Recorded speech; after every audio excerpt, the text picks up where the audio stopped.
All right, Nick, let's go on over to the DK Sportsbook. Which spread are you going to be chasing tonight? Man, it's a big number, but Phoenix minus 13 at Cleveland. I mean, the Cavaliers have reached this point in the season, and it feels like we've been here the last 3 or 4 years where the wheels just completely come off. I mean, it's actually kind of crazy to think that back in December and January, this team was off to a hot start, and we were talking about them as, maybe this like 9 or 10 seed in the East. And here we are again, and it's yet another, season that happens to the Cavaliers whenever LeBron James is not on the roster. And I mean, they're just starting to hit rock bottom. I mean, Kevin Love is openly talking about playing for other teams, which I don't know if that's some sort of like reverse tampering, but nobody seemed to care about that yesterday when that came out. Colin Sexton's being openly criticized by opposing players, telling other Cavs players that he's not going to pass him the ball.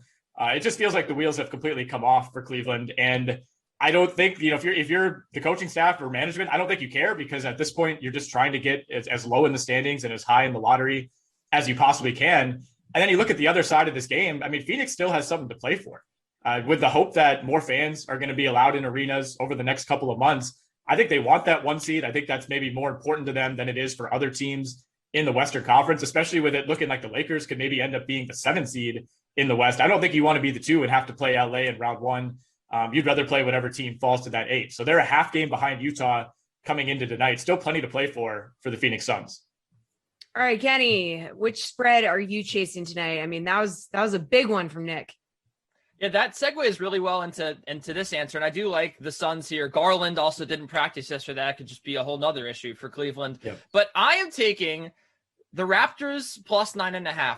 I've been a member of Clippers Nation all season long. I've been backing the Clippers against the spread. It's gone very well for me. Without their stars, on the second nights of back-to-backs against good teams, they've covered. They've managed to cover almost every time. But here is where I think the buck stops. The Clippers have looked like just they have nothing to play for lately. They're locked into that 4th seed right now. They're not going to go to the 5th seed. They'd have to lose a lot of games to get there. The 3rd seed is looking like it's out of reach with how well the Nuggets are playing. And the top 2 teams, I think, are 3 or 4 games ahead of them at this point. So the Clippers are kind of just complacent. Over the last 10 games, they've ranked 14th in offensive efficiency, 13th in defensive efficiency. I don't know where this team has gone, but they just seem like they don't care right now. It seems like they're saving their energy for the postseason.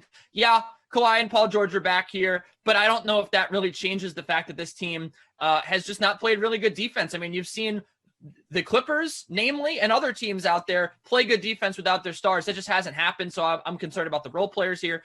And Toronto does have something to play for, right? They're in that 11th spot. They're trying to fight their way back into the postseason. Over the last 10 games, they're 5th in three-point percentage, 15th in offense. So they've been scoring the ball pretty well against a lethargic defense. I think the line is right here anyway. I think the Toronto Raptors can win this game and at the very least keep it close. They are really, really fighting hard right now to get into the postseason. You got to love the performances they're getting. And that's without Anunoby here and Gary Trent Jr. They've still managed to score the basketball. I think they can get it done without their big names.